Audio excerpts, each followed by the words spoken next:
आत्मज्ञान ही ज्ञान है, शेष सभी अज्ञान। विश्व शांति का मूल है वीतराग विज्ञान। वीतराग विज्ञानमय स्वात्म का धरि ध्यान। बने बनेंगे बन रहे वीतराग विज्ञान ही तीन लोक में सार। वीतराग विज्ञान का घर घर होए प्रसार। हैं जोरदार अपने लिए ही। आप सभी का इस कक्षा में पुनः हार्दिक स्वागत है। चलिए, हम चर्चा कर रहे हैं कैसे प्रशिक्षण की इस गतिविधि को हम अपने जीवन का एक हिस्सा बना सकें, कैसे हम एक शिक्षक बनने के रास्ते पर चलते हुए एक अच्छे अध्येता बन सकें, एक अच्छा अध्ययन करने वाला व्यक्ति बन सकें। इस दृष्टिकोण से हम ये सारी चर्चा कर रहे हैं। अभी आप लोगों की कक्षा में एक विषय ऐसा बहुत देखने को आ रहा है कि आप सोपानों के माध्यम से बार बार विचार करते हुए पढ़ा रहे हैं। अब ये सोपान हो गया, अब अगला शुरू करना है, फिर अगला हो गया, फिर अगला शुरू करना है। तो इसमें ऐसा हो रहा है कि आप उस पढ़ाई से एकमेक नहीं हो पा रहे हैं।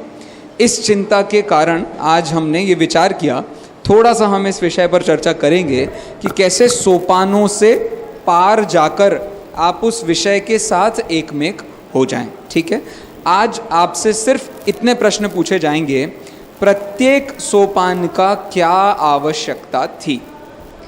कुछ सोपानों के संबंध में चर्चा करेंगे और फिर हम एक दो विद्यार्थियों को लेकर के उसके संबंध में डेमो क्लास भी लेते हैं। ठीक है, चलिए, सर्वप्रथम प्रश्न ये है, बताइए सोपानों के क्रम में सबसे पहला सोपान कौन सा है?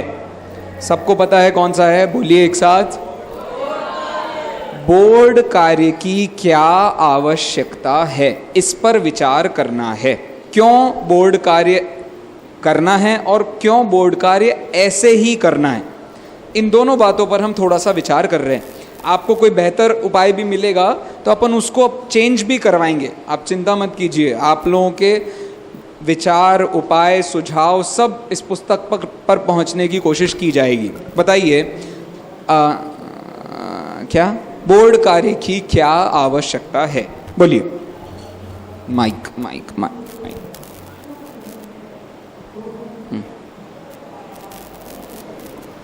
बोलिए। कक्षा में सर्वप्रथम बोर्ड कार्य पर प्रश्न लिख देना चाहिए। नहीं, ये तो आपने मुझे बताया है कि बोर्ड कार्य किसे कहते हैं। मेरा क्वेश्चन है, व्हाई इज दिस नीडेड? क्या ज़रूरत है इसकी? नहीं लिखें तो क्लास में पढ़ा तो रहे ही हैं, क्या ज़रूरत है बोर्ड कार्य करने की? प्रश्न थोड़ा उधर। हाँ, सारी आपको समझ से ही जवाब देना है, मेरे को परिभाषा पर नहीं ले जाना है आपको, लेकिन परिभाषा तक पहुंचने के उद्देश्य तक जाना है। अगर कोई कक्षा में लेट आया तो वो देख सकता है क्या चल रहा है। शाबाश। कोई विद्यार्थी कक्षा में लेट आ रहा होगा, उसे पता करना है भाई चल क्या रहा है, वो वहाँ पाठ देखेगा, वहाँ पाठ में आपने पोर्शन क्या लेना है वो देखेगा, अपने आप उसको समझ में आ जाएगा कि सर अभी ये जो करा रहे हैं अपने को पाठ में पढ़ाने के लिए उत्साहित कर रहे हैं, अर्थात उद्देश्य कथन चल रहा है, वो बच्चे को ख्याल में आएगा। Very good. अच्छा, और कोई कारण आपको समझ आ रहा है बोर्ड कार्य के लिए? कोई दूसरा कारण? अगर टीचर पढ़ाते पढ़ाते ऑफ द टॉपिक हो जाए तो बोर्ड पे देख के समझ जाए कि भाई इसी टॉपिक पे चल रहा है। नहीं, आप ये नहीं पूछ रहे हैं कि कभी भी बोर्ड पर क्यों जाना है, स्टार्टिंग में ही बोर्ड कार्य क्यों करना है, या बोर्ड कार्य के जो निर्देश अभी हम दे रहे हैं वो ही क्यों ज़रूरी हैं? हाँ, अगर कोई छात्र पहले दिन नहीं आया है तो उस दिन आए तो उसे पता चले कौन सा विषय पर करना है। तो वो बात हो गई ना, उन्होंने कहा कि ये विद्यार्थियों को कोई लेट आए, कोई पहले दिन आए तो वो ज़रूरी है, ठीक है। जब पूर्व पाठ मूल्यांकन के लिए निर्देश देते हैं तो अगर बोर्ड कार्य नहीं कर रहे हैं तो फिर खाली रहेगा वो टीचर, क्योंकि थोड़ा समय उनको रिवाइज करने के लिए हमें देना है। तो इतने में जब बोर्ड कार्य कर रहा है तो वो बच्चे भी रिवाइज कर लेंगे, तो इससे समय भी बचेगा अध्यापक का और कार्य भी हो जाएगा। देखो, युद्ध में जीतने का सबसे बड़ा एग्जाम्पल होता है आपने किसी की पीठ पर वार किया है। किसी भी युद्ध में विजेताओं की लिस्ट और बहुत महान लोगों की लिस्ट तब बनती है जब आपने किसी की पीठ पर वार किया है। पीठ पर वार करना बहुत बुरा है। क्यों? क्योंकि पीठ तो तब दिखाई थी ना उसने कि जब उसने रण छोड़ दिया था। समझ आ रहा है आपको? पीठ तो लड़ाई ऐसे की जाती है, ऐसे तो नहीं की जाती है। लड़ाई तो ऐसे की जाती है। तो पीठ दिखाना मतलब वो हार मान चुका था, अब आपने उसको मारा है। यहाँ भी वही परिस्थिति है। आपने बच्चों से उपयोग को थोड़े समय के लिए अलग किया है। अब आपने बच्चों को कुछ नहीं दिया तो वो आपके सर पर नाचेंगे। इसलिए आपको बोर्ड कार्य बहुत संक्षिप्त में कराया जा रहा है, लेकिन उसके साथ निर्देश ये दिया जाता है, भैया अपनी किताबें खोलिए, आप पढ़ना स्टार्ट कीजिए, पुराना कुछ विषय देख लीजिए, तब जब थोड़ी देर में मैं आपसे पूछता हूँ। अब ये बताने की ज़रूरत नहीं मैं बोर्ड कार्य कर रहा हूँ, अरे तुम मुड़ के कर लो तो पता चल जाएगा कर रहे हो बोर्ड कार्य। समझ गए? तो वो बोर्ड कार्य की आवश्यकता इससे सिद्ध होती है। क्या कह रहे? कछु होगा उन्हें देव जरा। मतलब अगर बोर्ड कार्य इसलिए है कि लेट बच्चा आया तो वो प्रकरण देके समझ जाए, तो ये अप्रोप्रिएट ज़्यादा नहीं होगा कि हम सेशन जो चल रहा है उसका बोर्ड कार्य करें कि वो हम पूरा प्रकरण लिखते हैं, बच्चा गुम जाए, अंतरात्मा पढ़वा रहे हैं, बहिरात्मा पढ़ा रहे हैं, सेशन का लिखेंगे बहिरात्मा पढ़ा रहे हैं तो सीधा बहिरात्मा पे जाएगा। तो ये ज़्यादा सही रहेगा। फिर तो आप ये कह रहे हो कि बोर्ड कार्य तीनों अन्वितियों में होना चाहिए, लेकिन आप अभी अन्विति का स्वरूप नहीं समझे। 3 अन्वितियों का मतलब क्या है? कोई बता सकता है? 3 अन्विति, 2 अन्विति, अन्वितियों का क्या अर्थ है? इनको दीजिए, कीर्तन भैया को। जो दिन में जितनी भी 3 बार जो डिवाइड करे चैप्टर को, वो अन्विति कहते हैं। ठीक है, तो अब अन्विति में हर बार बोर्ड कार्य क्यों नहीं कर सकते? क्योंकि जो प्रकरण लिखाता है वो जितनी भी अन्विति है उस हिसाब से लिखाता है। ये तो आपने चूंकि डिसाइड ऐसा कर रखा है इसलिए बात थी। देखो, इसका अर्थ समझ लीजिए इधर निश्चल भैया। इसका अर्थ ये है कि हमारी कक्षा 1.5 घंटे की है। आधे घंटे में हमने एक पोर्शन पढ़ाया, फिर आधे घंटे में हमने एक पोर्शन पढ़ाया, फिर आधे घंटे में हमने एक पोर्शन पढ़ाया। ये कंटिन्यू चल रहा है, ऐसा नहीं। अन्विति का साधारणतः अर्थ हम समझते हैं कि भैया सुबह ये कर रहे हैं, दोपहर में ये कर रहे हैं, शाम को ये कर रहे हैं। ऐसा नहीं है। अन्विति में केवल आपने एक बड़े टाइम पीरियड को छोटे छोटे हिस्सों में डिवाइड किया है। समझ गए आप? और ऐसा होता नहीं है जनरली, किसी स्कूल कॉलेज में नहीं होता ये। क्या भैया एक ही सब्जेक्ट की 3 क्लास हो रही हैं? किसी स्कूल कॉलेज में नहीं होता। ये केवल एक बड़े टाइम पीरियड को छोटे छोटे हिस्सों में डिवाइड करने की दृष्टि से बनाया है। इसलिए बच्चा जब भी बैठा होगा, वो पहली कक्षा में लेट आया या पहली मिस भी हो गई, वो दूसरी में आया है, अब आदर्श वाचन चल रहा है, तो उसे आइडिया लग जाए भैया कहाँ बात चल रही है। बस इस दृष्टि से वो वैसा बना है। माइक इधर दीजिए। जैसे अन्विति को एक्सप्लेन करने के लिए हमने कुछ इंपॉर्टेंट पॉइंट्स बोर्ड पे लिखे हैं। ठीक है, ठीक। अब वो हमारी पहली अन्विति पूरी होगी, अब हमें दूसरी अन्विति चालू करनी है, उसके कुछ इंपॉर्टेंट पॉइंट्स भी हमें बोर्ड पे लिखने हैं। ठीक है। तो अब उसको मिटा के हम दूसरी चीज़ लिख रहे हैं, तब तक बच्चे कुछ ऊधम वगैरह करने लगे तो इसको हम क्या, अब ये प्रॉब्लम कहाँ पहुँच गई है? ये प्रॉब्लम पहुँच गई है सहायक सामग्री पर। सहायक सामग्री के बीच में यदि ऐसा हो तो क्या करेंगे? तो इसके 2-3 उपाय हैं। ये अभी फ़िलहाल तो जो 3 घंटे की क्लास है उसमें मान करके चल रहे हैं कि हम घर से चार्ट बनाकर लाए हैं, इसलिए सहायक सामग्री में चार्ट लिखा है, बोर्ड कार्य नहीं लिखा है। समझ रहे हैं आप चार्ट नया लेके आए हैं, आप पेपर नया लेकर के आए हैं, वो बात है। ऐसा कुछ हो तो आप 5 मिनट का सब बच्चों को ब्रेक दे सकते हैं। सपोज आपको बोर्ड पर ही करना है सब कुछ, आपको बोर्ड पर चार्ट बनाना है, 5 मिनट से ज़्यादा का तो चार्ट आप बनाएंगे नहीं। जब 1.5 घंटे की क्लास है, आपको 2 बार चार्ट बनाना है या 1 बार भी बनाना है, तो क्या करेंगे हम 5 मिनट का बच्चों को ब्रेक देंगे। 5 मिनट के ब्रेक में बच्चे जो कर रहे हैं करेंगे, उतनी देर में हम अपना चार्ट बना लेंगे और फिर पढ़ाई को रिज्यूम कर लेंगे। तो ऑटोमेटिकली बच्चों को ब्रेक भी मिल गया, आपकी पढ़ाई भी बनी रही और आपको जो बोर्ड पर कार्य करना था वो भी हो गया। ऐसा किया जा सकता है। ये तो एक सिचुएशनल बना रहे हैं आप, तो फिर परिस्थिति थोड़ी चेंज करनी पड़ेगी। ठीक है, अगर उस 5 मिनट के अंदर क्लास का अनुशासन खराब होता है तो 5 मिनट में तो अनुशासन खराब होना चाहिए। वो नॉर्मल नहीं होंगे, अपनी सेटलमेंट में नहीं होंगे, तो फिर वो दोबारा पढ़ने को तैयार नहीं होंगे। देखो ऐसा है, बच्चों ने मस्ती करना बंद कर दिया तो समझ लीजिए बच्चों ने फोकस करना बंद कर दिया है। जो बच्चा जितना मस्तीखोर है वो उतना मस्ती में फोकस्ड है, तो वो तो उसका फोकस बता रहा है। अब तुम्हारी दम हो, तुम्हारे स्टाइल में दम हो, तुम्हारी बात में दम हो, तो तुम उसे लगा लो। तो सारा हिसाब वही है। वो तो टीचर के लिए चैलेंजिंग है। उस समय तो अनुशासनहीनता होनी चाहिए। क्यों होनी चाहिए? क्योंकि काम है उसको 10 मिनट का, लेकिन मिले सिर्फ 5 ही मिनट हैं। अब वो मस्ती करेगा कि नहीं करेगा, मतलब जल्दी करेगा कि नहीं करेगा, वो काम फटाफट, समझ गए, 10 मिनट का काम 5 मिनट का। तो वो कुछ भी सिचुएशन हो सकती है, वो एक पर्टिकुलर सिचुएशनल प्रोसेस है। ठीक है, चलिए। और नहीं तो आप बता दो बेटा 5 मिनट हैं, आप ये कर लीजिए, मतलब खा लो, पी लो, लंच ब्रेक कर लो, कहीं चले जाओ। कई बार क्या होता है कि जैसे हम ब्लैक बोर्ड पे लिख रहे हैं, चार्ट बना रहे हैं, तो बच्चे वो चार्ट उतार सकते हैं देखकर। हाँ। अरे तुम सॉल्यूशन पर ज़्यादा दिमाग नहीं लगाओ, और तुम क्या चार्ट बनाओ, तुम यहाँ खड़े हो, फिर सर सरकना, अबे मैं बनाऊँ कि मैं सरकूँ, वो कोई बात नहीं है, वो चलेगा, वो that's not a big problem. चलो नेक्स्ट पर चलते हैं। नेक्स्ट क्या है भैया? पूर्व पाठ मूल्यांकन। ये क्यों ज़रूरी है? मुझे नहीं लगता ये पूछने की भी ज़रूरत है। उद्देश्य कथन क्यों ज़रूरी है, ये मुझे बताइए। उद्देश्य कथन की क्या आवश्यकता है? दीजिए हमको। अरे क्योंकि जब तक हम उद्देश्य नहीं बताएंगे कि इस पाठ में क्या आने वाला है या इस पाठ से संबंधित क्या चीज़ है, तो फिर उनका उपयोग, उनको ऐसा लगेगा कि जो विद्यार्थी है उनको ऐसे लगेगा कि बस पाठ है, लेकिन उस पाठ का क्या यूज़ है, उसमें क्या क्या आने वाला है। तो वो प्रयोजन है उद्देश्य कथन का। उद्देश्य कथन ही स्किप हो जाएगा तो बच्चे भी बोर हो जाएंगे। फाइन, एक जनरल बच्चों को जानकारी देने के लिए। और कोई विचार कीजिए, इसमें और भी विचार किए जा सकते हैं। पीछे दीजिए। ताकि ये पता चल जाएगी कि हमें क्या क्या पढ़ना है, मतलब क्या कैसे पढ़ना है, ये उद्देश्य में आ जाएगा। क्या कैसे पढ़ना है मतलब, और विषय भी ख्याल में आ जाएगी कि हमें ये पढ़ना है। विषय थोड़ा अच्छे से ख्याल में आता है, वो भी बात है।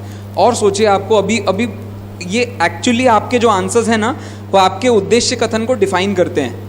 हमने तो परिभाषा लिख दी, लेकिन आप यहाँ आकर के क्या करेंगे वो आपके उद्देश्यों से पता चलता है। तो आप सोचिए, आपको आएगा। पीछे दीजिए अथर्व भैया को, इधर। हाँ, अगर हम इंटरेस्टिंग करेंगे तो बच्चों ध्यान से सुनेंगे, बोर नहीं होगा क्लास। एक ये बहुत अच्छा तरीका है भैया। बहुत बोरिंग हो जाता है पढ़ाई का प्रोसेस, उसे थोड़ा इंटरेस्टिंग बनाने के लिए उस टॉपिक पर, उस विषय पर व्यक्ति का ध्यान अच्छे से जाए। आप लोग कह वही रहे थे, बस उन्होंने थोड़ा उन्होंने उसे रोचक बनाया है, आवश्यकता को रोचक बनाया है। चलिए, और कोई देखो, एक आपको उद्देश्य कथन बताता हूँ जो बहुत बड़ी चीज़ है उद्देश्य कथन के लिए। वो ये है, ऐसा प्रश्न बच्चों के दिमाग में छोड़ देना कि जो उस विषय को बच्चों के उस 1.5 घंटे तक पढ़ने के लिए उनके दिमाग में करौंदता रहे। ये समझते हैं आप? वो प्रश्न छोड़ दो। आपने ऐसा प्रश्न छोड़ दिया है। ओह भाई साहब, खड़े होइए। तुम्हें पता है तुम्हारा मन क्यों नहीं लगता क्लास में? नहीं पता? कैसे पता होगा? दिन भर तो मस्ती करनी है तुम्हें, काम धाम क्या है तुम्हारे पास में? तुम्हें पता है अरहंत भगवान को खुजली नहीं होती। अरन भगवान इधर उधर देखते नहीं है। मंदिर गए थे अपन, मंदिर में देखा तुमने भगवान को? नीचे नहीं देखते, ऊपर नहीं देखते, किसी की हाँ में हाँ नहीं मिलाते, किसी की ना में ना नहीं मिलाते। ऐसा कैसे करते होंगे? वो जीव नहीं है क्या? वो हम आपके जैसे ह्यूमन इंसान नहीं है क्या? वो हैं, इंसान भी हैं, सच्चे भी हैं, अच्छे भी हैं, बढ़िया भी हैं, उन्हें सारी बातें समझ में भी आती हैं, फिर भी किसी के आगे मुंडी नहीं हिलाते, फिर भी उन्हें कोई पीठ में खुजली नहीं होती। बैठिए, थैंक यू। ख्याल में आया आपको? अब वो दिमाग में बैठेगा कि ये इंसान होते हुए, मनुष्य गति के जीव हैं कि नहीं हैं? हैं। इंसान होते हुए इतने स्थिर कैसे? इतना सब जानने के बाद इनको उत्तर देने की आग क्यों नहीं लगती? ऐसा प्रश्न आप छोड़ दोगे बच्चे के दिमाग पर तो अपने आप समझ लो वो पूरे समय इस उत्तर की खोज में बैठा रहेगा कि परमात्मा ऐसे कैसे, परमात्मा ऐसे कैसे। शायद, मतलब सबके साथ नहीं होगा लेकिन ऐसा प्रश्न छोड़ देना भी ये असली उद्देश्य है, उद्देश्य कथन का। अरे कुछ बात समझ आ रही है? आपने अभी जितने उद्देश्य कथन के उद्देश्य बताए हैं वो औपचारिक उद्देश्य हैं, मतलब थोड़ी देर के लिए फन करा दिया, थोड़ी देर के लिए कोई मस्ती मजाक की बात हो गई, ये उद्देश्य कथन नहीं है। उद्देश्य कथन का मतलब क्लास के स्टार्टिंग से लेकर क्लास के एंड तक बच्चे के दिमाग में जो चीज़ घूम रही है उसका नाम है उद्देश्य कथन। तो उस दृष्टि से वो वहाँ तक जाना चाहिए, है ना? ठीक है, ख्याल में आ रहा है थोड़ा आपको? चलिए, वेरी गुड। नेक्स्ट पर चलते हैं। नेक्स्ट क्या है? आदर्श वाचन। चलो इसको तो जल्दी बता दोगे आप। आदर्श वाचन की क्या आवश्यकता है और कहाँ तक आवश्यकता है? बोलो, इधर दीदी को दीजिए बीच में। हाँ बोलिए। आज तो सब बोल सकते हैं, परिभाषा नहीं पूछ रहे, कुछ नहीं कर रहे, तो सब कुछ ना कुछ तो विचार रख ही सकते हैं। बोलिए। मैंने आदर्श वाचन में अपन बच्चों को इंस्ट्रक्शन देते हैं कि जो पढ़ा है उसके लिए आप ध्यान से पढ़िए और पॉइंट्स वगैरह निकालिए, फिर मैं पूछूंगी। इसके बाद जो बंधु हैं तो उनसे अपन उसका संवाद भी करवाते हैं। ठीक। नहीं, मेरा क्वेश्चन ये नहीं है कि आदर्श वाचन में क्या करते हैं, मेरा प्रश्न है हम आदर्श वाचन में जो करते हैं वो क्यों करते हैं? जिससे बच्चों को, हाँ, हमारे कैमरामैन तक, आई मीन हमारे ब्रॉडकास्टर भी एक्साइटेड हैं प्रश्नों का उत्तर देने के लिए। बहुत अच्छी बात है, बोलिए। क्योंकि बच्चों में जिसमें ये रहे कि हमें टीचर्स क्या पूछ रहा है क्लास में, वो पॉइंट क्या पढ़ेगा, पूछेंगे। ये आदर्श वाचन के निर्देश की आवश्यकता बता रही हैं कि भैया आदर्श वाचन करते समय बच्चे क्या करें। अपन पढ़ रहे हैं, पढ़ रहे तो उसको समझ में आ रहा है कि नहीं, इसलिए आदर्श वाचन करना जरूरी है। ठीक, बिल्कुल ठीक है, कोई दिक्कत नहीं है। आप में से और कौन कौन कर रहा है प्रशिक्षण? सभी कर रहे हैं प्रशिक्षण ना? आप कर रही हैं?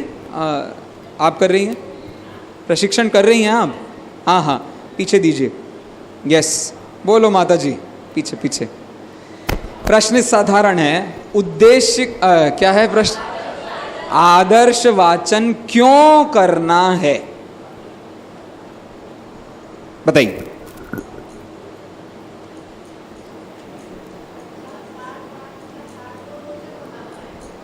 पाठ को पढ़ाते समय पाठ को रोचक बनाना है। हाँ, ये भी सही बात है। तुम अच्छे से पढ़ के ही नहीं बताओगे तो बच्चों को अच्छे से पढ़ने की जिज्ञासा कहाँ से आएगी? तो रोचक बनाने के लिए। और कुछ?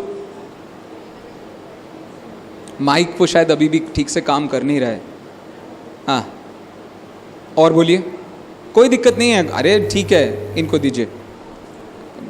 आपकी जान खा के क्या मिलेगा मुझे? हाँ, वो नहीं काम कर रहा है। माइक यहाँ दे दीजिए। आप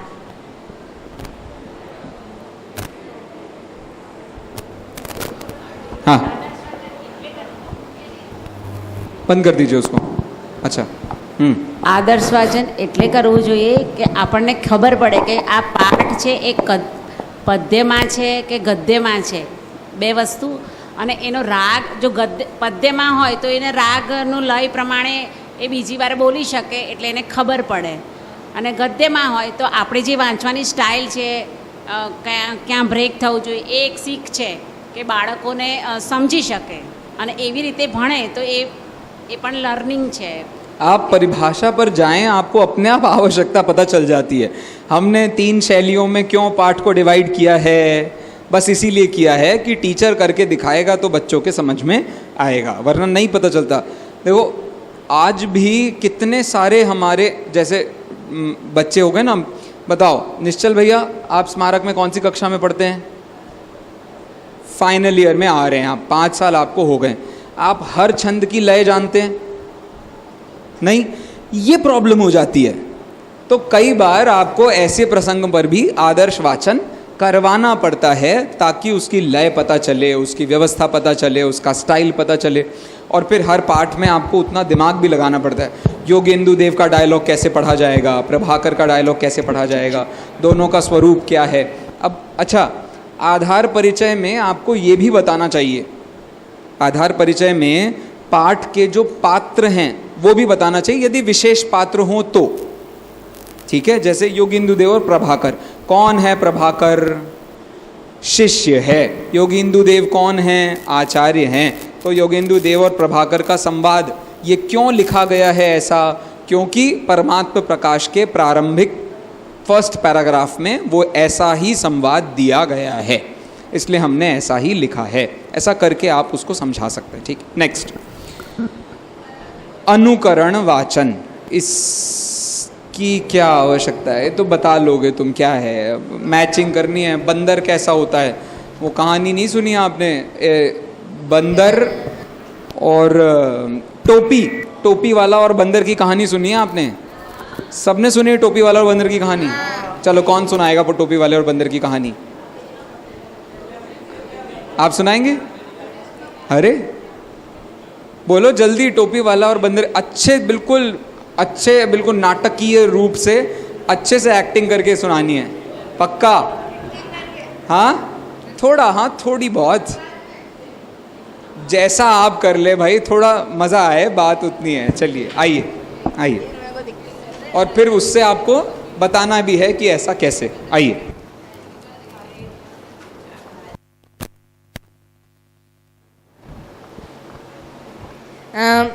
एक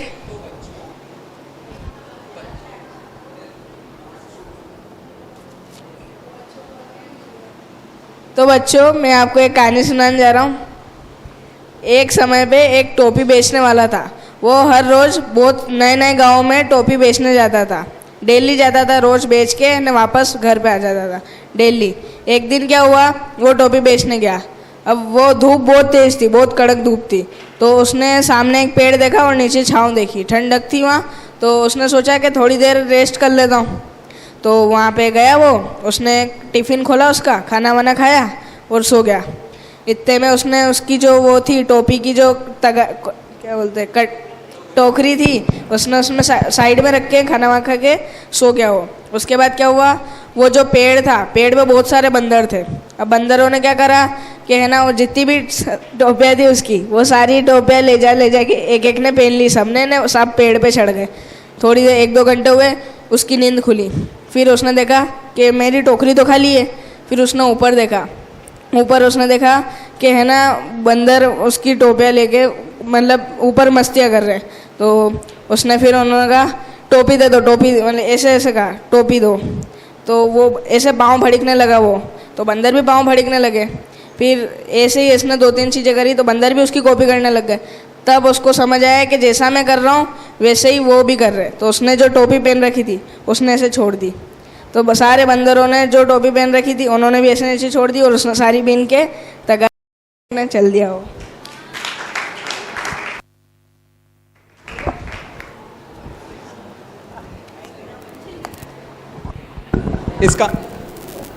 इस कहानी से हमें क्या शिक्षा मिलती है? आदर्श वाचन के बाद ही अनुकरण वाचन हो सकता है, क्योंकि अनुकरण वाचन का नाम ही अनुकरण वाचन है. ठीक है, तो ऐसे आदर्श वाचन अनुकरण वाचन के बीच का संबंध क्या हुआ भैया? कुछ बात? हाँ, आदर्श वाचन अनुकरण वाचन के संबंध में इतना उद्देश्य हुआ. अगले पर चलते हैं हम. अब व्याख्या क्यों करनी है वो तो तुम बता ही दोगे, क्योंकि सारी कहानी उसी के आसपास घूम रही है. लेकिन प्रश्न इसके बाद बड़ा है.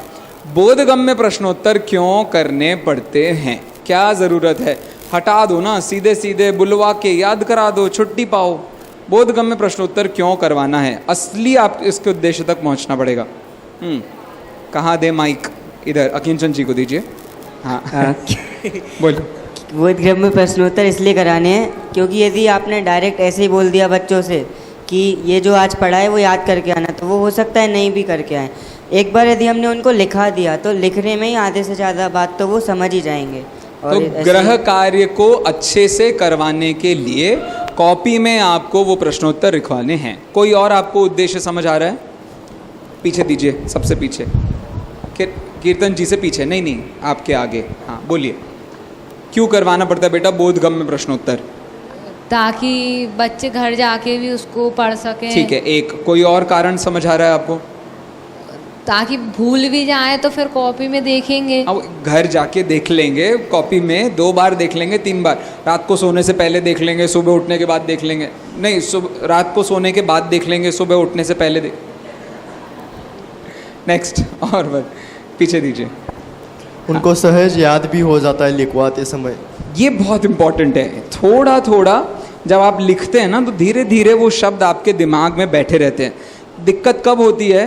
जब आपको होमवर्क में लिखने को कह दिया तो आपने क्या किया है, आपने किताब में देखा और इधर कॉपी किया। तो किताब में जैसे द्रव्य किसे कहते हैं करना था, तो आपने क्या किया, द्रव्य व्य। आपको द्रव्य ही नहीं समझ में आया था। लेकिन जब आप सुन सुन के लिखते हैं तो आपको वो चीज़ अच्छे से दिमाग में बैठने की संभावना बढ़ती है। तब आपको द्रव्य पहले सुनना पड़ेगा, फिर द्रव्य लिखा कैसे जाता है वहाँ जाना पड़ेगा, फिर पहले द्र लिखा जाएगा, फिर व्य लिखा जाएगा। कुछ बात समझ में आ रही है आपको? बोधगम्य प्रश्नोत्तर बहुत अच्छा तरीका है कि जिससे बच्चों का उन परिभाषा के शब्दों पर विशेष ध्यान जाता है। बोलिए। बोधगम्य प्रश्नोत्तर बुलवा कर ही लिखवाई जाए। तुम माइक मत हिलाओ बेटा। हाँ, बोधगम्य हाथ भी हिलाना पड़ेगा। बोधगम्य प्रश्नोत्तर बोलकर ही लिखवाएं या लिखवा कर भी उनसे लिखवा सकते हैं? हम खुद लिखें और फिर उनसे। छोटे छोटे बच्चे हैं तो आप बोर्ड पर लिखते जाइए, थोड़ा ऐसे साइड में होके लिखिए, चार्ट में नहीं होगा वो। आप साइड में होकर के, सामने कक्षा हो, आप लिख सकते हैं द्रव्य किसे कहते हैं। कहीं पर क्या होता है, चल जाएगा वो भी ठीक है।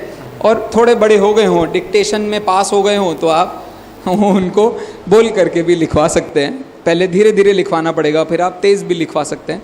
फिर बहुत सारे स्टाइल हैं इसके भी। आपने प्रश्न बोल दिया और बच्चों से कह दिया अपनी बुक में मार्क कर लो, यहाँ से यहाँ तक का आंसर। स्कूल में करवाते हैं ना टीचर्स, यहाँ से यहाँ तक का आंसर, इस प्रश्न का उत्तर है, यहाँ लिख लो ए आंसर 1 आंसर 2। ऐसा करके भी आप करवा सकते हो एडवांस्ड क्लासेस में।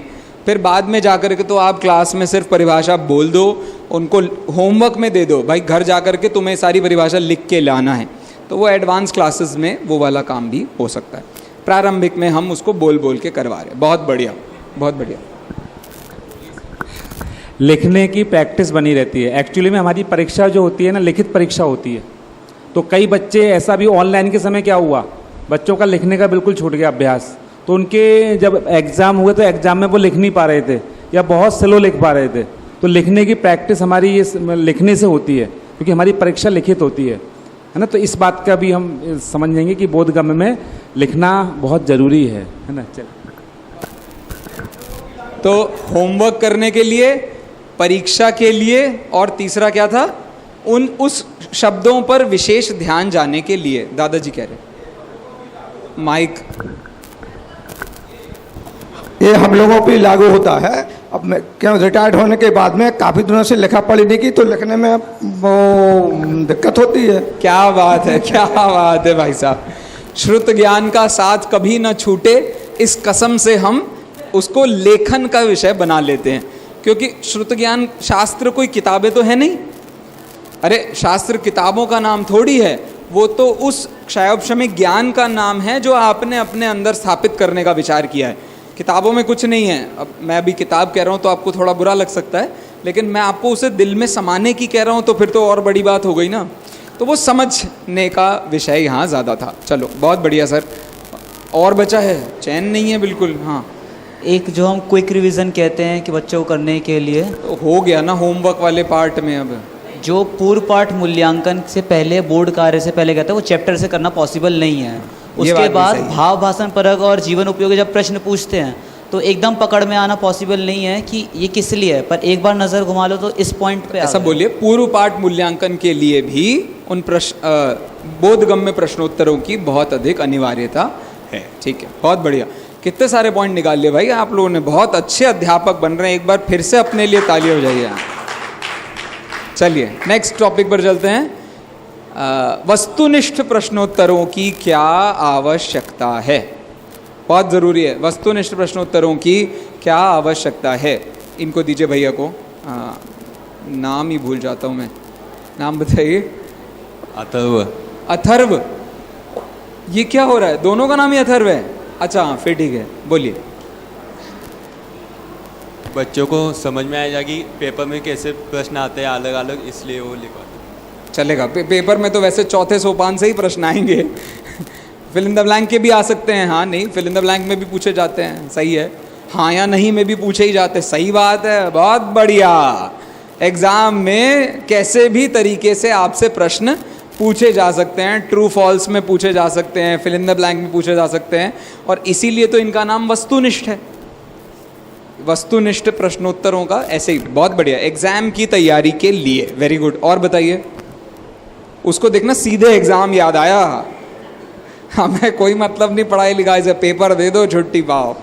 आगे दीजिए माइक, बोलिए। परिभाषाएं याद हो जाए। परिभाषाएं बिल्कुल अच्छे से टिप्स पर याद हो जाएं बच्चों को, क्योंकि दादा बार बार ये बात कहते हैं, हम जिस विधा का अध्ययन करा रहे हैं वो लौकिक जीवन के लिए शून्य महत्व रखता है। इसलिए बच्चा सबसे पहले यदि कुछ छोड़ेगा ना अपने पूरे रूटीन में से, पाठशाला छोड़ेगा। स्कूल की पढ़ाई है, ये है, बच्चा बड़ा हो गया है, 9th के पेपर, 10th के पेपर, घर पे काम है, मेहमान आ गए हैं, 50 चीज़ें होंगी, सबसे पहले क्या छोड़ता है वो? और फिर वो दिन देखिए कि जब ऐसे दिनों में भी बच्चा पाठशाला आने के लिए मर रहा है, बताओ आपने कितना बड़ा काम कर दिया है। बहुत बड़ा। ये दिन हमने देखे हैं, मतलब घर में शादी है और हम ये बोल रहे हैं मम्मी पाठशाला का टाइम हो गया है। ये दिन देखना बहुत बड़ी बात है, और ये सब हमारी जिम्मेदारी है। अध्यापक होने के नाते ये हमारी जिम्मेदारी है कि हम बच्चों को उतना अच्छा माहौल दें, उतना अच्छा उस विषय के साथ प्रेम दें, आनंद दें। लेकिन वो तब नहीं हो सकता कि जब आप एक एक सोपान सोच सोच के पढ़ाओ। सोपान सोच सोच के पढ़ाओगे तो फिर कुछ नहीं होने वाला है। अनुभूति कभी ऐसे नहीं होती। ओ वहाँ लिखा है सुध परिचिदानुभूता, सुध परिचित, हाँ हाँ ये सब हुआ, सवि काम भोग, हाँ काम भोग, ऐसे करके अनुभूति नहीं होती। एक एक लाइन को मिला मिला के आत्मानुभूति नहीं कराए, आपको उससे अभेद होना पड़ता है, तभी जाकर के उसकी असली अनुभूति होती है। ठीक है, जैसे वो एक पिक्चर का डायलॉग सीन याद आ रहा है मुझे, आपको भी याद होगा। कुछ कुछ होता है नाम से एक पिक्चर आई थी। उसमें क्या था कि एक अंजलि नाम की लड़की थी, 8 साल की हो गई, और उसके स्कूल में एक कंपटीशन था। कंपटीशन किस विषय पर था? मतलब तात्कालिक भाषण प्रतियोगिता थी, और उस पर आपको पर्ची निकलनी थी। पर्ची निकली किसकी? वो सारे विषय की तैयारी करके गई थी, पर्ची निकली माँ की, और वो लड़की खड़े होकर के बस माँ माँ माँ, क्योंकि उसे पता ही नहीं है कि असली में माँ कौन होती है, उसकी माँ नहीं थी। तो फिर उसके पिता वहाँ खड़े होकर के उसको समझा रहे हैं, बेटा इसको माँ कहते हैं। तो अब उसको समझ में आ गया, भैया ये पिता ही तो माँ है मेरी। मतलब इस दृष्टि से आप विचार करें तो आपको पता चलता है उस विषय के साथ अभेद होना पड़ता है। आप जितने बार सोपानों को दिमाग में लेके बैठेंगे तो फिर कभी आप अच्छे अध्यापक नहीं बन पाएंगे। लेकिन अभी सोपान गड़बड़ नहीं करना। ठीक, चलो शाबाश, बहुत बढ़िया। कहाँ थे हम? वस्तुनिष्ठ प्रश्नोत्तरों पर। वस्तुनिष्ठ प्रश्नोत्तरों में भावभाषण और जीवनोपयोगी प्रश्नोत्तर करने की क्या आवश्यकता है? वस्तुनिष्ठ प्रश्नोत्तरों में भावभासन और जीवनोपयोगी प्रश्नों की क्या आवश्यकता है? इधर भैया को दीजिए, सम्यक भैया से पीछे बताइए।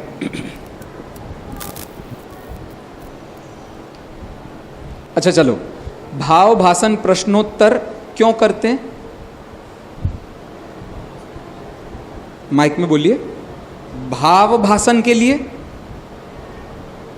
अरे जीवनोपयोगी प्रश्नोत्तर क्यों करते हैं? जीवन में उतारने के लिए। तो बोलो, बच्चों ने एक परिभाषा पढ़ी है, उसे याद किया है, अब लेकिन उसका अर्थ ही नहीं समझ में आया, तो बताओ क्या फायदा होगा? कुछ नहीं। तो ये इतना बोल नहीं सकते थे तुम। चलो, और कोई आपको विचार आता हो तो बताइए। हाँ बोलिए, बगल में ही है माइक, बोलिए। अगर उदाहरण से मतलब बच्चों को जल्दी समझ में आ जाता है। नहीं, उदाहरण से ये भी समझ में आता है कि बच्चों को जल्दी समझ आता है, और उदाहरण से ये भी पता चलता है कि बच्चों को समझ में आया कि नहीं। तो दोनों ही काम उदाहरणों से ही होते हैं, इसलिए व्याख्या में भी उदाहरण है और प्रश्नोत्तरों में भी उदाहरण देना आवश्यक है, जिससे वो विषय क्लियर होता है। एक्चुअली बच्चों को ज़्यादा थ्योरी से ज़्यादा प्रैक्टिकल चीज़ करने में ज़्यादा मज़ा आता है, तो हम बच्चों को बोल देंगे कि इसे प्रैक्टिकल करके देखो, तो उन्हें विषय में ज़्यादा और आनंद आएगा। अभी पाठ योजना बनाते हुए आपको ज़्यादा मज़ा आ रहा है जीवनोपयोगी भावभाषण निकालते हुए? मुंह बन गया बेचारे का। बच्चों के लिए वो बहुत इंटरेस्टिंग होता है, लेकिन टीचर के लिए वो सच में बहुत चैलेंजिंग होता है। तो वो क्यों चैलेंजिंग हो रहा है, इसका कारण ये है कि वो कच्चा टीचर है। वो यदि पक्का टीचर होता, पक्का टीचर मतलब उस परिभाषा को उसने अपने जीवन पर उतार लिया होता, तो आपको उसके उदाहरण बनाने में कभी कठिनाई नहीं होती। क्यों दिक्कत हो रही है परिभाषा में ये बनाने में? क्योंकि वो हमारे जीवन में नहीं उतरा है, तो अब हमें उसके उदाहरण बनाने में दिक्कत होगी ही, कहीं ना कहीं से कोई ना कोई कनेक्शन बिठाने में दिक्कत होगी ही। इसलिए दुनिया से लड़ने की जगह दुनिया को उदाहरण बना लो अपने विचारों का, अपने सिद्धांतों का, तो आपके जीवन में सिद्धांत कभी हिलेंगे नहीं। इसलिए जब भी कोई बड़ी कंपनी में इंटरव्यू होता है, तो इंटरव्यू में ये चेक किया जाता है कि आपका जीवन से बोझ कितना हल्का हुआ।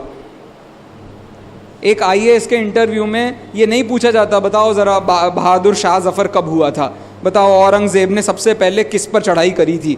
इंटरव्यू के क्वेश्चन नहीं है ये टाइम पास उससे पहले जो मेंस देना पड़ता है उसके क्वेश्चंस होते हैं। इंटरव्यू में तो ये बात होती है, आज तुम्हारे सामने हिंदू मुस्लिम के दंगे चल रहे हैं, तुम बोलो इन पर क्या करोगे। बात समझ आ रही है आपको? तो असली उद्देश्य है उन परिभाषाओं का जीवन में उतर जाना। यदि वे नहीं उतरी तो आपको नौकरी नहीं मिलती। इंजीनियरिंग की परिभाषा, श्रवण भैया, इंजीनियरिंग की परिभाषाएं यदि आपके जीवन में नहीं उतरी होंगी तो आपको इंजीनियरिंग की नौकरी, अब यहाँ तो आपको त्रिकाल के समस्त विषयों की परिभाषाएं पढ़ाई जा रही हैं। तो बताओ, ये तो जीवन का पर्यायवाची है, उतरना फुतरना तो छोड़ो, मतलब बहुत बड़ी बात हो गई। ठीक है, चलो भाई, बहुत प्रवचन देता हूँ मैं। नेक्स्ट पर चलते हैं हम। नेक्स्ट क्या है? इसके बाद क्या है? सारांश कथन। ये तो बता दोगे आप भाई, यही पढ़ाया है इसलिए सारांश कथन में कोई विशेष उद्देश्य आपको ख्याल में आता हो तो बोलिए, कोई बहुत गहरा विशेष उद्देश्य सारांश कथन में। माइक पीछे दीजिए।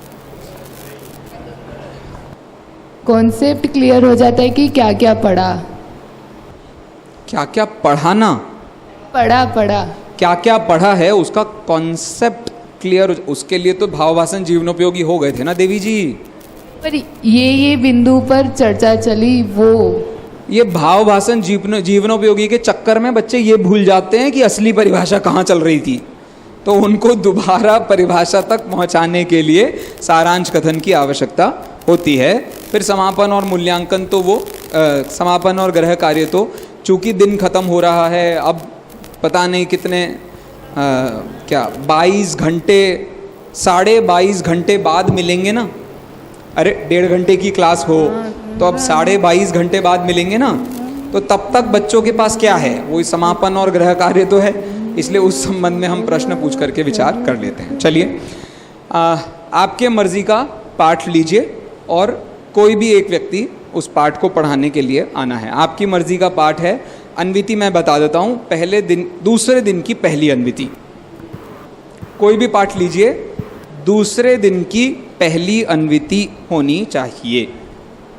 और मैं बुला रहा हूँ अकिंचन जी को। आइए।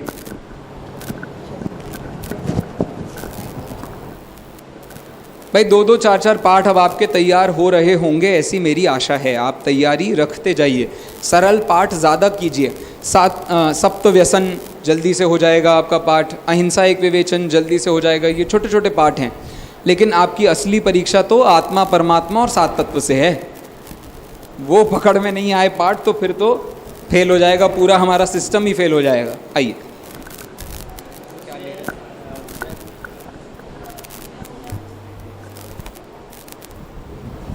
रखो, चलो आप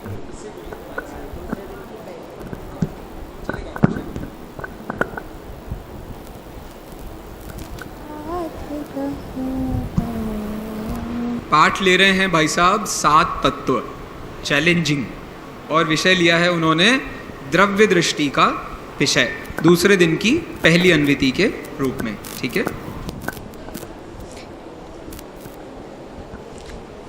जय जिनेंद्र बच्चों, हम सभी ने कल 7 तत्व वाला पाठ पढ़ा था, तो अभी मैं उससे संबंधित कुछ प्रश्न पूछूंगा, आप सभी तैयार कर ले वे। भाई वो पेज निकालो, सबके नंबर बराबर आने चाहिए।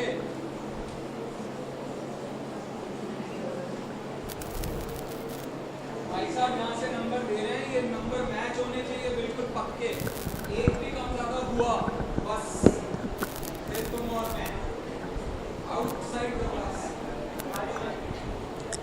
चलिए, तो आप सभी बुक्स बंद कर लीजिए। सबसे पहले बताना है कि हमारा सच्चा प्रयोजन क्या है। बुक्स बंद कर लीजिए पीछे सभी। हमारा सच्चा प्रयोजन क्या है? हाँ, पीछे से अथर्व। सुखी होना। सुखी होना, बहुत बढ़िया। लेकिन ये पूरा है क्या? सच्चा प्रयोजन क्या है? हाँ, सम्यक जी। दुख दूर करना और सुख प्राप्त करना ही हमारा सच्चा प्रयोजन है। हाँ, बहुत बढ़िया। दुख दूर करना और सुख प्राप्त करना ही हमारा सच्चा प्रयोजन है। लेकिन क्या हम यहाँ पर दुखी हैं?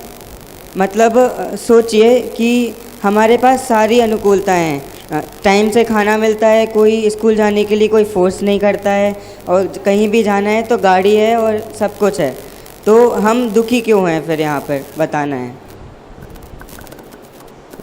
सारी अनुकूलताएं होते हुए भी हम दुखी क्यों हैं? गर्ल्स में से कोई बताएगा?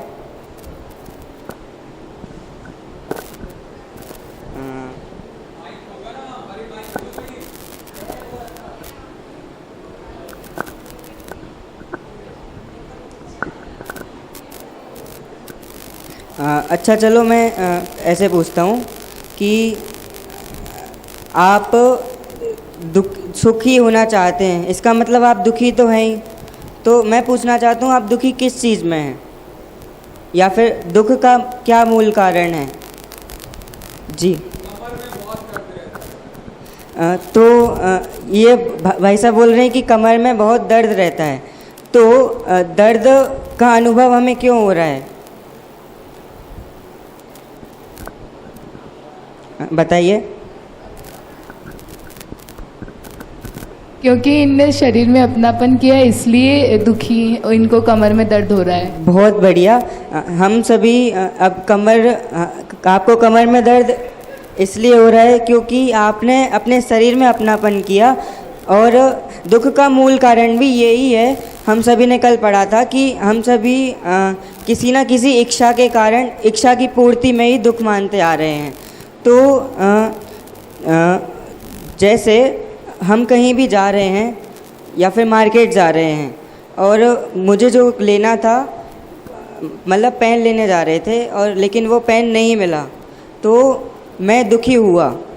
लेकिन मेरे दुख का क्या कारण है? समझ आया? मतलब कुछ भी बोल सकते हैं कि आप मार्केट जा रहे थे, मम्मी ने कुछ सामान मंगाया था लेकिन वो नहीं मिला।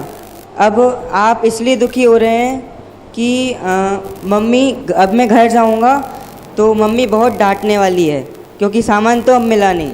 लेकिन यहाँ पर दुख का मूल कारण क्या है बताइए?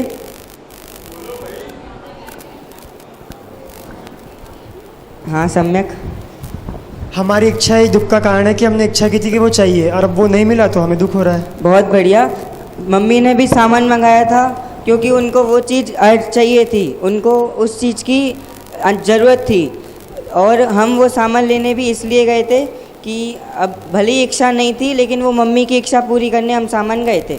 लेकिन यहाँ मुख्य उद्देश्य था कि जो इच्छा थी वह पूरी नहीं हुई, इसलिए हम सभी दुखी हो रहे हैं। अब आज हम पढ़ने जा रहे हैं दृष्टि का विषय। मतलब हम सभी के जीवन में हम किसी भी परिस्थिति में रहते हैं, हमारा जन्म हुआ, उसके बाद बचपन आया, बचपने के बाद जवानी आई, और ऐसे करते करते पूरा जीवन निकल जाता है। लेकिन हम इस बात को समझ ही नहीं पाते हैं कि हम, हाँ बोलिए। सामान मिल रहा है तो हम दुखी हो रहे हैं। क्या? अगर वो सामान नहीं मिला तो हमें दुखी हो ही नहीं रहे हैं। पहली बात तो क्यों? कुछ नहीं मिला तो नहीं मिला ना, दुख है ही नहीं हमें। तो हमें तो खुशी हो रही है कि सामान नहीं मिला। बहुत बढ़िया।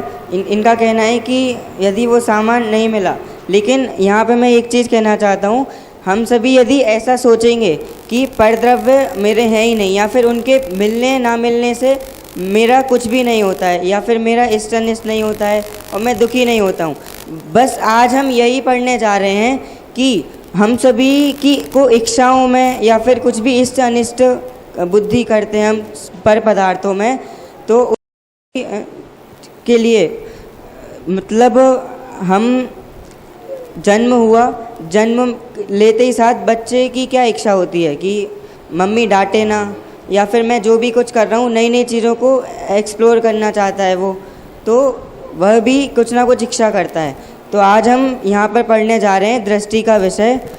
अभी मैं यहाँ से पढ़ रहा हूँ, आप सभी को ध्यान से सुनना है। वैसे आप यह घर से पढ़कर आए ही होंगे और आपने मुख्य बिंदु निकाले ही होंगे, लेकिन यदि अभी भी किसी ने मुख्य बिंदु नहीं निकाले हैं तो वो निकाल लेवे। मैं यहाँ से पढ़ रहा हूँ, आप सभी को भी ध्यान से सुनना है। यह द्रव्य दृष्टि क्या है?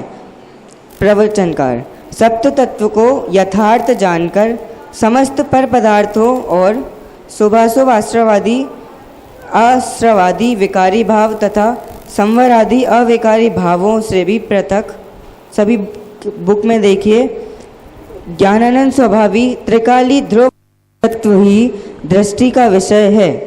इस दृष्टि से कथन में पर विकार और भेद को भी गौण करके मात्र त्रैकालिक ज्ञान स्वभाव को आत्मा कहा है, और उसके आश्रय से ही धर्म प्रकट होता है।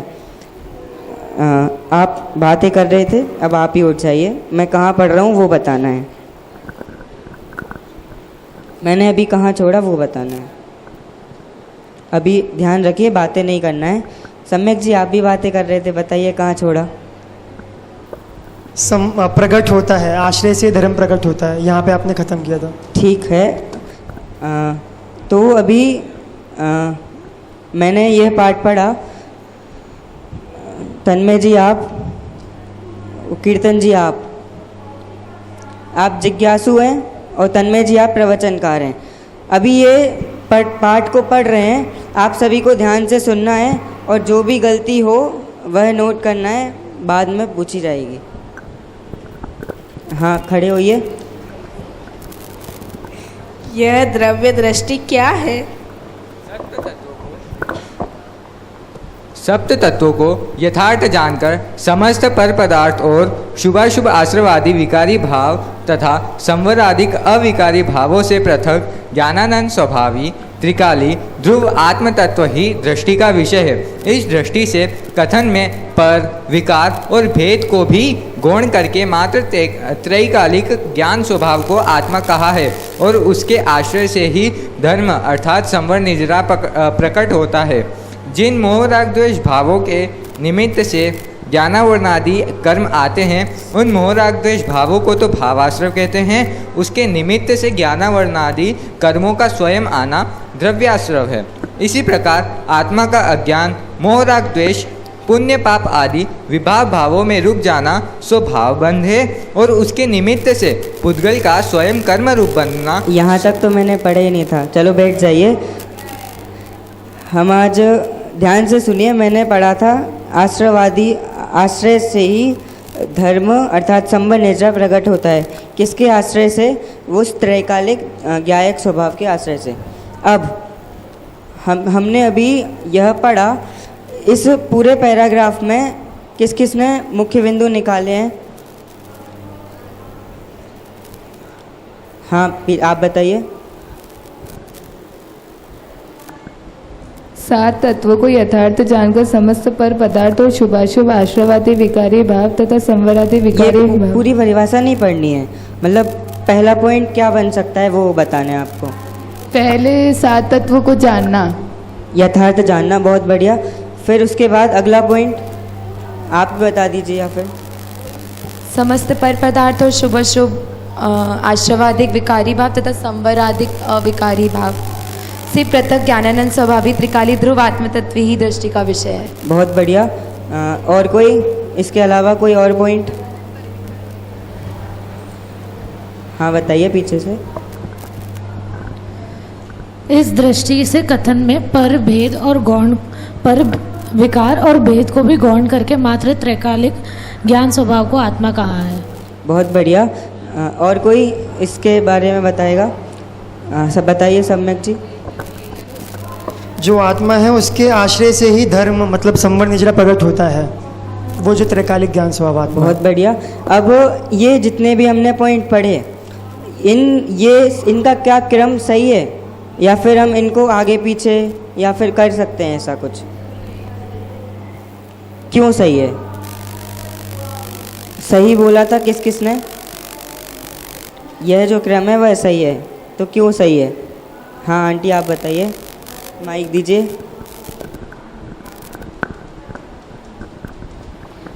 जैसे कि जीव तत्व, 7 तत्व में जीव तत्व को नहीं जानेंगे तो हम 5 में भूल कर जाएंगे, 6 में भूल कर जाएंगे। इसलिए 7 जीव तत्व को जानना जरूरी है। इसलिए हमें ये अर्थात 7 तत्वों को अर्थात जानना जरूरी है, जभी तो हम भेद कर सकेंगे। ठीक है, बहुत बढ़िया। अब इसमें बताना है कि आप और किसी के अनुसार कोई और क्रम हो सकता है या फिर यही क्रम सही है? और कोई इसका रीज़न देगा कि ये क्रम क्यों सही है? यदि नहीं तो फिर आपके हिसाब से कौन सा क्रम? हाँ सम्यक जी। यही क्रम सही है क्योंकि यहाँ पे पहले द्रव्य दृष्टि का विषय बताया, पूरी डेफिनेशन, तो एक तरीके से पूरी प्रोसेस बताई कि कहाँ से कहाँ तक हमें आत्मा तक पहुँचना है। फिर जो प्रश्न उठा कि फिर उस दृष्टि के विषय में कथन कैसा होता है, तो फिर उसका समाधान किया और फिर हमारा जो प्रयोजन है धर्म प्रकट करना, अंत में वो बता दिया। तो ये क्रम सही है। ठीक है। यह इसके अलावा और कोई बिंदु कि किसी को ख्याल में या फिर सब आ गए हैं? कुछ बोल रही है?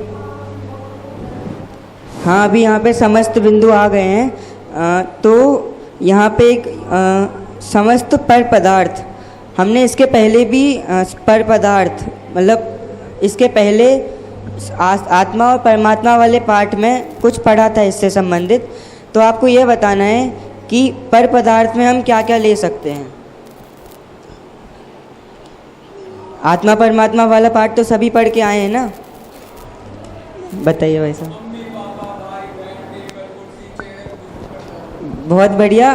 मतलब अपने आत्मा अर्थात आत्मा से आप क्या समझते हैं? आत्मा अर्थात हमारा स्वरूप, मतलब मुझसे बाहर जितना भी जो कुछ है वह पर पदार्थ में आ जाएगा। और शुभाशुभ आश्रवादी भाव, इसको भी हमने पहले पढ़ चुके हैं। शुभाशुभ आश्रवादी भाव से क्या समझते हैं? हाँ अक्षय आप बताओ। अक्षय खड़े हो जाइए। नहीं पता। तो नहीं पता तो ध्यान से सुनिए। चलिए कोई और बताएगा। शुभाशुभ आश्रवादी भाव से क्या समझते हैं? ये हम पढ़ के आ चुके हैं इसलिए पूछ रहा हूँ। हाँ विदेश जी। शुभाशुभ आश्रवादी भाव मतलब जो पुण्य और पाप है, इन जो हम कार्य करते हैं तो इनसे कर्मों का जो आश्रव होता है, ये बात ये है। इससे एक प्रश्न था। आश्रवादी को विकारी भाव कह रहे हैं, लेकिन वो होते तो आत्मा में ही हैं। तो आत्मा में जो शुभाशुभ आश्रव जो होता है, कर्मों का आने का होता है, तो वो विकार ही है, विकारी भाव ही है, इसलिए उनको विकारी बोलते। ठीक है, इसको हम तन्मय जी कुछ कह रहे हैं, बोलिए।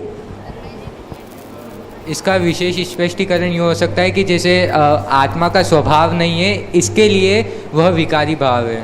बहुत बढ़िया। या फिर हम कह सकते हैं कि जो राग द्वेष है या फिर आश्रवादी है, वे पर के लक्ष्य से ही उत्पन्न होते हैं, इसलिए उनको विकारी भाव कहा। अब यहाँ पर हमने सबसे पहले तो देखा था परिभाषा में, पीछे बातें मत कीजिए कृपया, सप्त तत्व को यथार्थ जानकर। तो हमें सातों तत्वों को यथार्थ मतलब क्यों जानना है?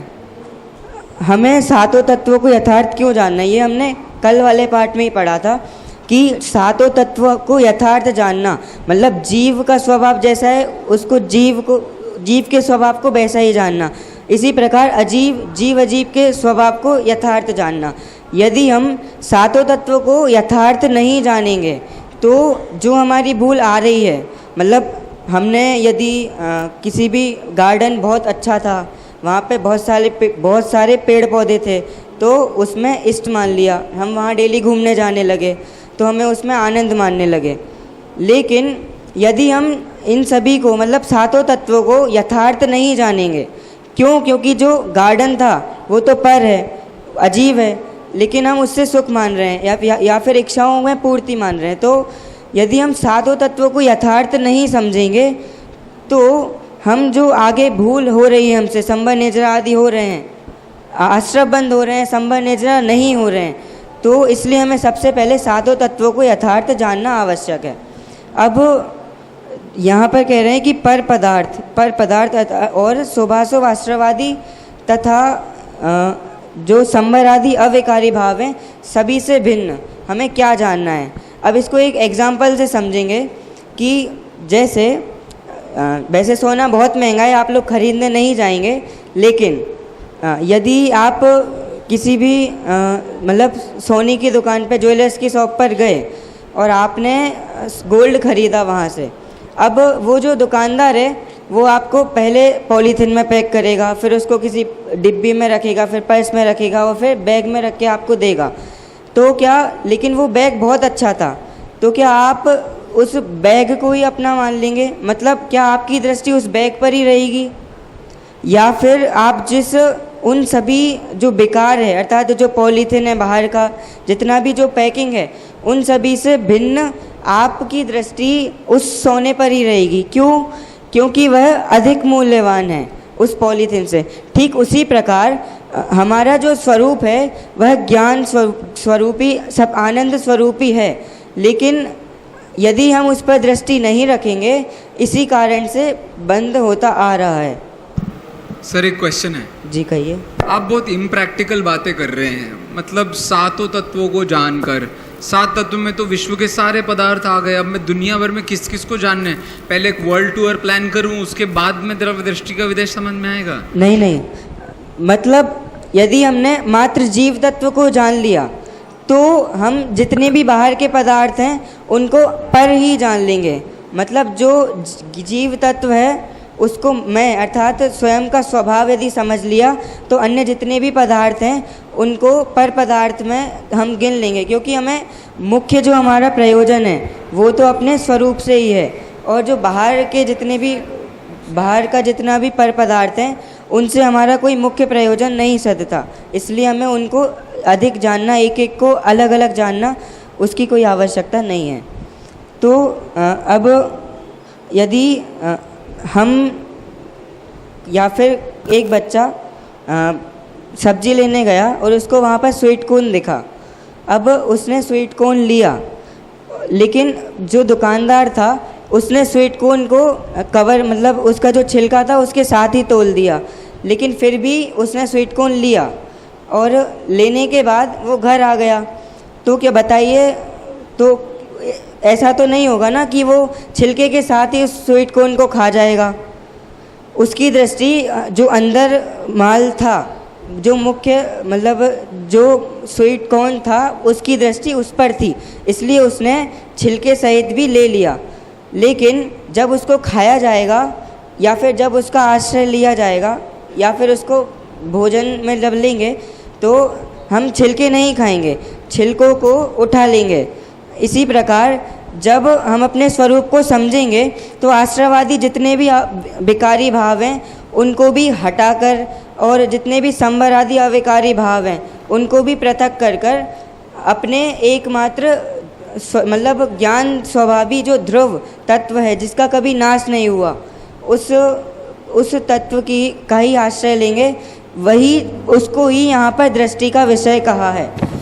समझ आया? अब मैं यहाँ पर कुछ प्रश्न लिखा रहा हूँ, आप सभी नोटबुक खोल लीजिए। सभी लिखिए, द्रव्य दृष्टि का विषय क्या है?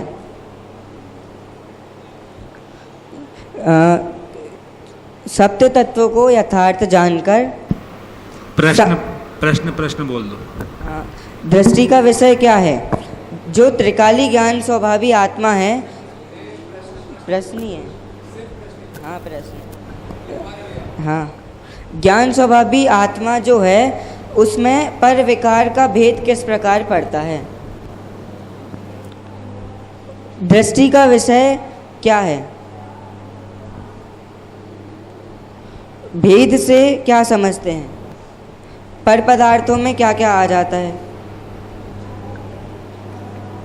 ठीक है, अभी मैं एक बार आपको प्रश्न रिपीट कर दोहरा देता हूँ, उसके बाद मैं किसी से भी पूछ सकता हूँ, तो सभी ध्यान से सुनिए। अभी आपने बोला कि भेद, एक बोधगम्य प्रश्न आपने बनाया है, भेद किसे कहते हैं या भेद को कैसे समझा जाता है, इसका उत्तर बताइए। मैंने बोला था कि भेद में किसको लिया, तो भेद में आश्रयवादी अविकारी भावों को लिया, नहीं संवरादि अविकारी भावों को लिया। बस इतना ही उत्तर होगा? ठीक है, चलिए।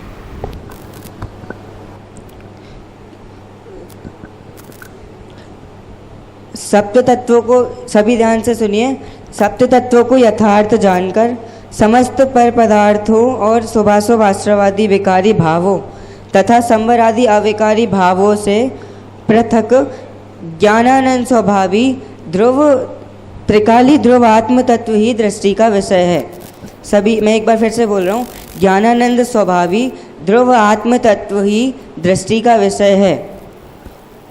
अब बताइए कि ज्ञानानंद स्वभावी ध्रुव आत्म तत्व ही दृष्टि का विषय है या नहीं?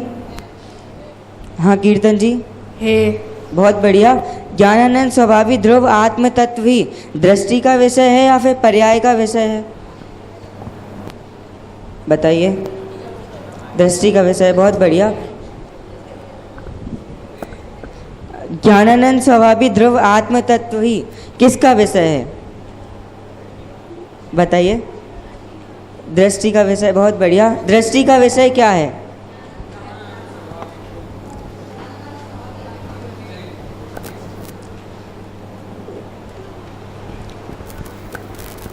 अभी हमने पढ़ा कि दृष्टि का विषय ज्ञानानंद स्वभावी ध्रुव आत्म तत्व ही है। वह कैसा है? वह समस्त पर विकारों भेद से भिन्न है। तो जैसे हमने कोई अमेज़ॉन से सामान मंगाया और वो बहुत अच्छी पैकिंग में आया, तो उस पैकिंग को खोलेंगे या नहीं? और खोलेंगे तो क्यों?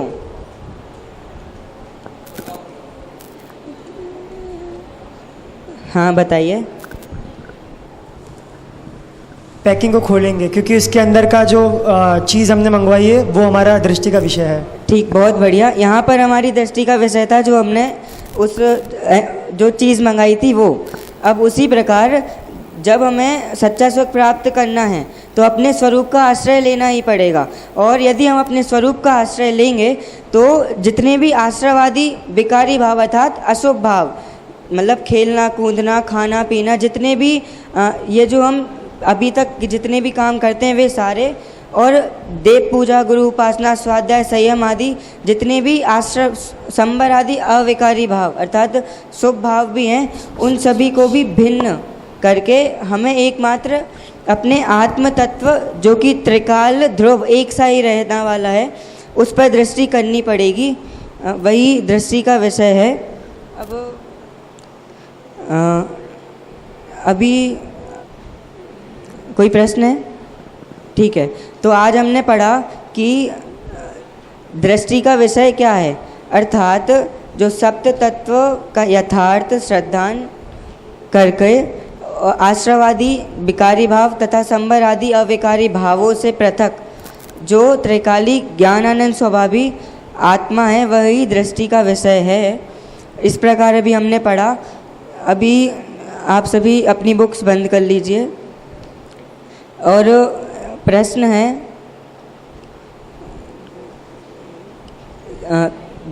ज्ञानानंद स्वभावी ध्रुव आत्म तत्व ही क्या है? ये आप क्या कर रहे हैं अभी? समापन मूल्यांकन। समापन अभी होगा? सॉरी पहली अनुमति। ठीक, अच्छा, बढ़िया काली।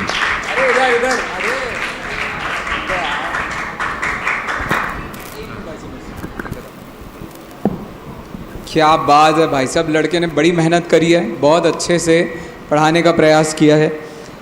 हाँ, कोई गलती आप बता सकते हैं अपनी? कॉन्फिडेंस की कमी थी बस। और कोई बड़ी गलती? कॉन्फिडेंस की कमी के अलावा कोई और बड़ी खास गलती लग रही है आपको? वो वस्तुनिष्ठ में भावासन परक तो हुआ था, जीवन उपयोगी नहीं हुआ था। मतलब उसमें एक ही उदाहरण प्रश्न पूछा था तो इसलिए। भाई कोई मुझसे पूछेगा इसने कैसा पढ़ाया तो मैं कहूँगा ये उपसर्ग जयी टीचर था, खूब परेशान किया हमने, उसके बाद भी उसने विषय से टस से मस नहीं हुआ। उन्होंने बहुत अच्छे से मेहनत करी है, मुझे बहुत खुशी है आप इतने अच्छे से मेहनत कर रहे हैं। बैठिए।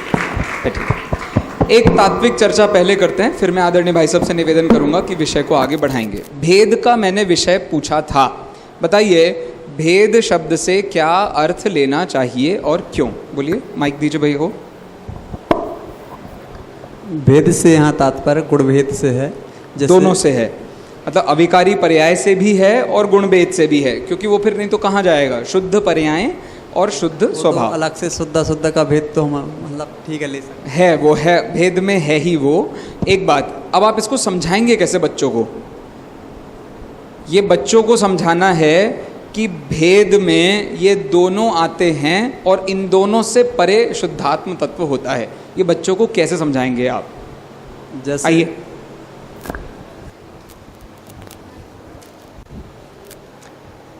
जैसे बच्चों ये क्या है, बोलो क्या है ये? तो अब मैंने जैसे ये डस्टर है, अब इसमें ये लकड़ी भी है, कपड़ा भी है, सब कुछ है, लेकिन उसके बाद भी हम इसे क्या देख रहे हैं? डस्टर। ऐसे ही आत्मा में राग भी दिख रहा है, द्वेष भी दिख रहा है, मोह भी दिख रहा है, लेकिन उसके बाद भी मैं एकमात्र आत्मा हूँ। इस प्रकार से मुझे समझा सकते। राग द्वेष मोह विकार के विषय हैं कि भेद के विषय हैं? आपको भेद पढ़ाने के लिए खड़ा किया था। अविकारी संवर आदि अविकारी भावों को भेद में तीन चीजें हैं। देखो, तीन चीजें कौन कौन सी हैं? पर, विकार और भेद। पर में कौन आ रहा है?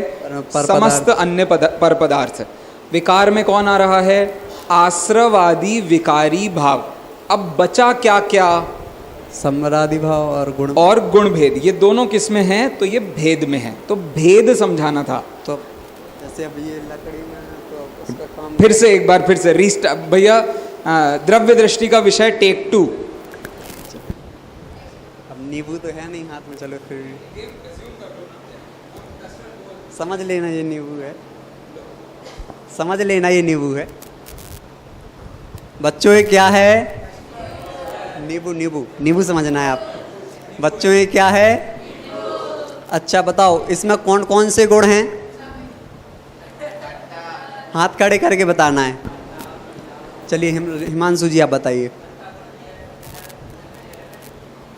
खट्टा गुण भी है, पीला गुण भी है, सॉफ्ट गुण भी है। चलिए, जब मैंने पहली बार पूछा था आपसे क्या है, तब आपने ये क्यों नहीं बोला? तो क्या आपने पूछा नहीं था? अच्छा ठीक है, पूछा नहीं था। लेकिन जब मैंने आपको दिखाया था तब मैंने आपको सिर्फ एक मतलब नींबू दिखाया था, लेकिन तब आपको हरा रंग भी दिख रहा था, आपको ये भी पता था कि ये खट्टा भी है। उसके बाद भी आपने क्या कहा था कि ये नींबू है। वैसे ही जो अपना आत्मा है वह जानता भी है, देखता भी है, सुख दुख का अनुभव भी करता है। लेकिन जब हम ये जानेंगे कि मैं ये तो सिर्फ आत्मा है, क्या है?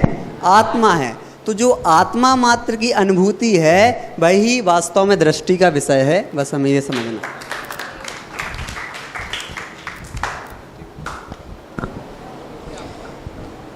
आप किसी के घर में मेहमान बनकर गए, उनके घर पर बना था रसगुल्ला और मम्मी बैठ के बता रही, आप भोजन की थाली पर बैठे हैं और वो बता रही हैं हमने यहाँ से आटा मंगाया, बिल्कुल शुद्ध आटा था, फिर हमने ऐसा किया, फिर हमने बिल्कुल शुद्ध दूध मंगाया था, फिर उसमें हमने बहुत ही बढ़िया तरीके से प्रोसेस करके बहुत ही शुद्ध हर चीज़ मर्यादित करके इसमें डाली थी, इसमें इलायची भी मर्यादित डली है, सब कुछ मर्यादा करके डाला है। अब बताओ 10 मिनट तक वो इसकी व्याख्यान कर रही हैं, आपका मन लगेगा उसको खाने में? दूसरा, अरे भाई साहब आप देखो तो साइज इसका, मतलब बिल्कुल गोल है, सफ़ेद रंग तो देखो आप कैसा खिल के निकला है इसका रंग, देखो क्रैक भी कितने बढ़िया बने हैं, इसमें देखो रस भी कितना बढ़िया भरा है। अब बताओ, ये दो अलग अलग चीज़ों से मैंने आपको भेद समझाने की कोशिश की, आपको भेद के दोनों भेद समझ में आए? बोलो, मेरे इस उदाहरण में अविकारी पर्याय और गुण भेद, इन दोनों के उदाहरण अलग अलग बताना है आपको। कौन से दोनों अलग अलग मैंने बताए? कौन बताएगा? बोलो।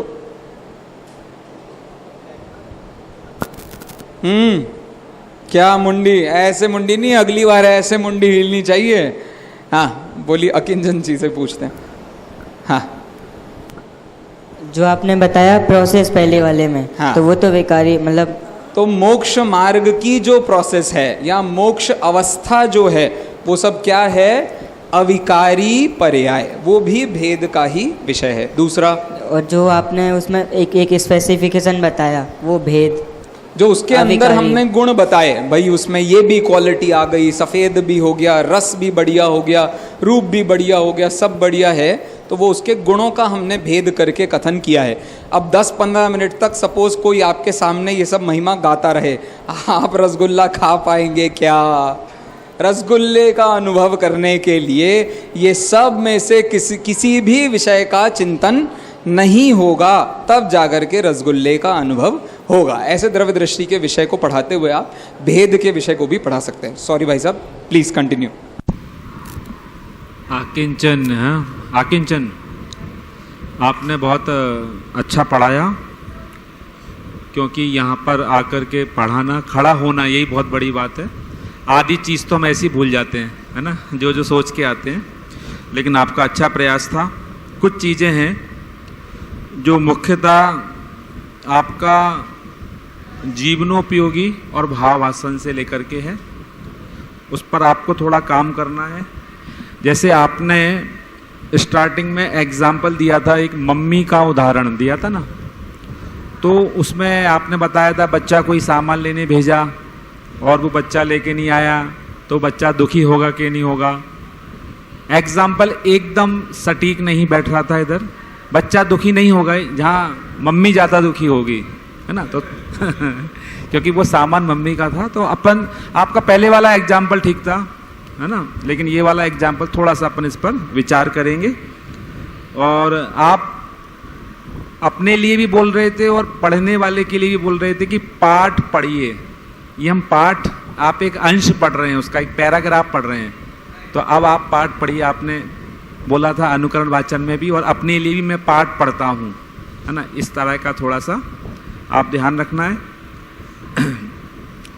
जो अनुकरण वाचन में यदि वो आगे बढ़ गए थे और 3 लाइन उन्होंने पढ़ ली थी, तो आपको ये बोलने में आप थोड़ा विलम्ब हो गया कि ये मैंने पढ़ाया, उसको आप उसी समय 1-2 वाक्य के बाद आप उसको बोल सकते थे, क्योंकि सभी का समय खराब होता है ना, इस चीज़ का भी ध्यान रखना था।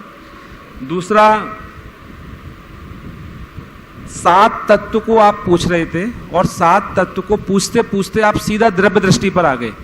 अभी आपका 7 तत्व स्पष्ट नहीं हुआ था, ध्यान दिया आपने? आप स्पष्टीकरण में 7 तत्व की बात चल रही थी और 7 तत्व को हम पूछते पूछते कब द्रव्य दृष्टि पर आ गए पता नहीं चला। तो पहले वो 7 तत्व को हमें क्लियर करना था।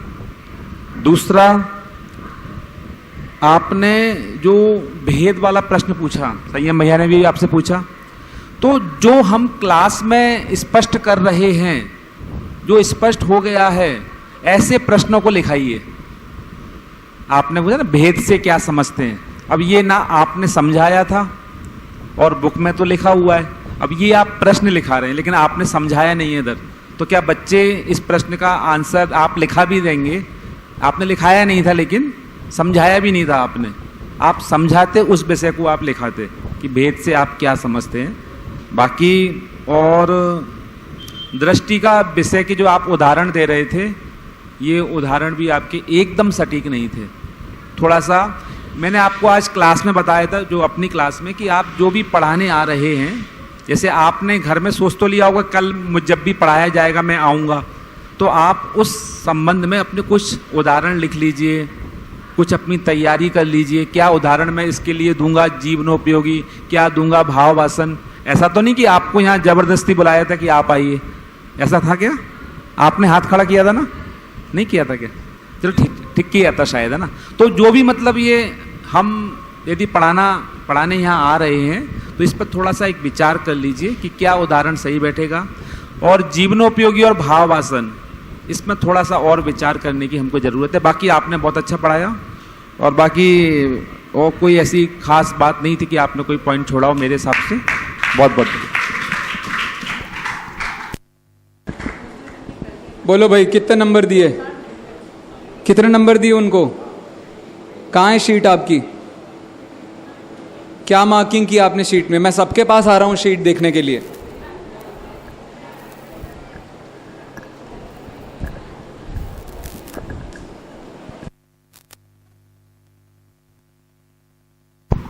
नहीं, आप रखिए, बस शीट सामने रखिए। क्या है ये बेटा?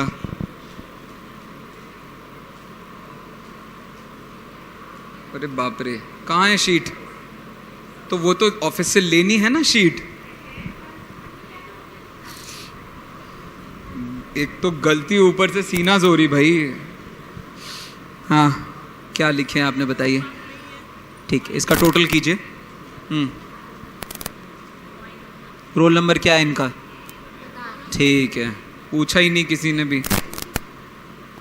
क्या ये तो किसका बता रहे हो आप? इन्हीं का बता रहे हो, किसका बता रहे हो? अच्छा ठीक है, हाँ ऑल राइट।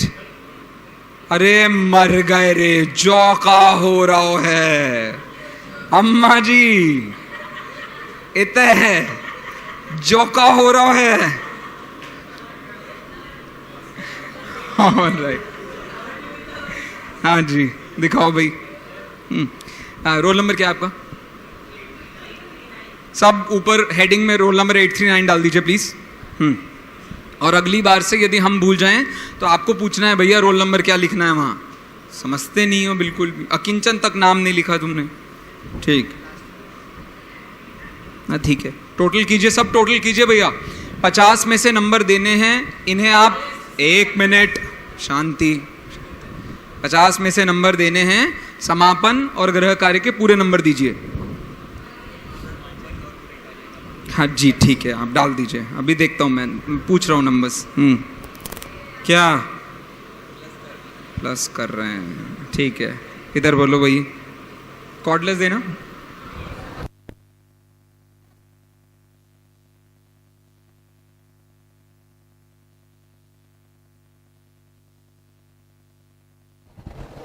ठीक है, देखा मैंने बेटा। बस अच्छा, ये आज पहली बार हुआ है? फिर कल क्या कर रहे थे तुम? अच्छा अच्छा ठीक, ये भी सही है, गुड।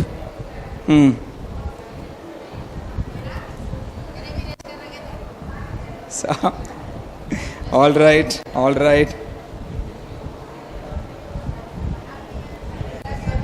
हाँ क्या, चलिए ठीक है, बहुत अच्छी बात है, बहुत अच्छी बात है। हाँ बोल, कितने अंक दिए आपने? 1 मिनट। कितने विद्यार्थियों के अंक 30 से 35 के बीच में हैं? 30 से 35, ठीक है। 35 से 40, 40 से 45। आज ये सो रहा था, पक्की बात है, इसीलिए नंबर दे दिए इसने ज़्यादा, ठीक है। हाँ 45 से ऊपर भी किसी ने अंक दिए हैं क्या? अभी देख रहे हैं हम शीटर को। चलो अब बताओ भैया, लाओ एक देना मुझे शीट। Thank you. देखिए, बोर्ड कार्य छात्रों पर दृष्टि, आपको हाँ या नहीं बोलना है बस। हाँ नहीं होगा तो हम पूछ लेंगे अलग से। पारिभाषिक पूर्व पाठ मूल्यांकन, हाँ, अरे कम का किया लेकिन किया। अरे कैसे नहीं, मैं बताता हूँ। उसने प्रयोजन पूछा था, उसने सच्चा प्रयोजन पूछा था। अरे मैंने पारिभाषिक, सुन भी नहीं रहा यार, मैंने बोला पारिभाषिक पूर्व पाठ मूल्यांकन किया कि नहीं किया, पारिभाषिक, लेकिन सभी प्रश्नों का नहीं किया। अगला क्या है? भाव भाषण परक पूर्व पाठ मूल्यांकन किया कि नहीं किया? देख, क्या तुम लोग डंडा दे दें क्या? हैं? भाव, देखो भाव भाषण का मतलब किसी उदाहरण पर लगाना था, उन्होंने सीधे एक व्यक्ति की केस स्टडी दे दी। आप ये इतनी बात समझ लीजिए, यदि केस स्टडी है तो वो जीवनोपयोगी है, यदि वो मात्र उदाहरण जैसी चीज है तो वो भाव भाषण है। इतना आपको मोटा मोटा लॉजिक अब तो समझ में आ गया होगा, और आदर्श पाठ योजनाओं को देखकर, ठीक है। तो भाव भाषण की मुझे कमी लगी, लेकिन ठीक है। जीवनोपयोगी, हाँ। नेक्स्ट, उद्देश्य कथन सरल संक्षिप्त था कि नहीं? अरे कैसी बात कर रहे हो, था भाई साहब, उसमें से गलतियां निकाल रहे, तुम कह रहे था ही नहीं उद्देश्य कथन, पगला गए। सरल 3 सेंटेंस में तो खत्म हो गया था। चलो थोड़ा लंबा उसको माना जा सकता है, तो आप सरल संक्षिप्त में आधा नंबर दे दीजिए। रोचकता में क्या करना है भैया? उदाहरण दिया था कि नहीं दिया था? फिट बैठा था कि नहीं बैठा था? नहीं, तो आप आधा नंबर इसमें दे दीजिए, तो 2 में से 1 अंक यहां दिया जा सकता है। चलो अगला, आधार परिचय देना है, नंबर देना है। नेक्स्ट, आदर्श वाचन के निर्देश, अरे हाँ कि ना, सब सही थे। अनुकरण वाचन निर्देश गलतियां, गलतियां नहीं पूछी। नेक्स्ट, मूल्यांकन, हाँ, अनुकरण वाचन में बिंदु मिस हो गए। हाँ हाँ, जब आदर्श वाचन हो रहा था वहाँ पे संवर निर्जरा ब्रैकेट में लिखे हुए थे, मतलब किंचन जी ने वो चीज़ संवर निर्जरा को छोड़ के आगे बोला, फिर जो जिन्होंने अनुकरण वाचन करा उन्होंने संवर निर्जरा बोला, तो मतलब वहाँ डिफरेंस। टीचर के आगे होशियारी, बड़ी बात। थोड़ा इसको डिस्करेज करना चाहिए, लेकिन तारीफ भी करनी चाहिए। चलो बेटा तुमने अच्छे से पढ़ा है, ठीक है। नेक्स्ट, मूल्यांकन 1 2 3 4, यस, थोड़ा क्रम वाली बात कम हुई, लेकिन ठीक है, कोई दिक्कत नहीं है। आपने संवाद में उसको पूरा ठीक से किया। संवाद और अच्छे से हो सकता था क्या? ऐसा मुझे लगता है थोड़ा और अच्छे से हो सकता था। फिर भी उन्होंने जैसे पर पूछा, मैंने ही जवाब दिया था, लेकिन ठीक है, आप मान सकते हैं, चलेगा संवाद। अगला, स्पष्टीकरण पारिभाषिक, अरे हाँ कि ना? हाँ। भाव भाषण, हाँ। जीवनोपयोगी, हाँ। अरे बहुत अच्छे से नहीं हुआ, इसका मतलब नहीं हुआ ऐसा नहीं कह सकते आप। तो आप 6 में से 2 अंक कम कर सकते हैं।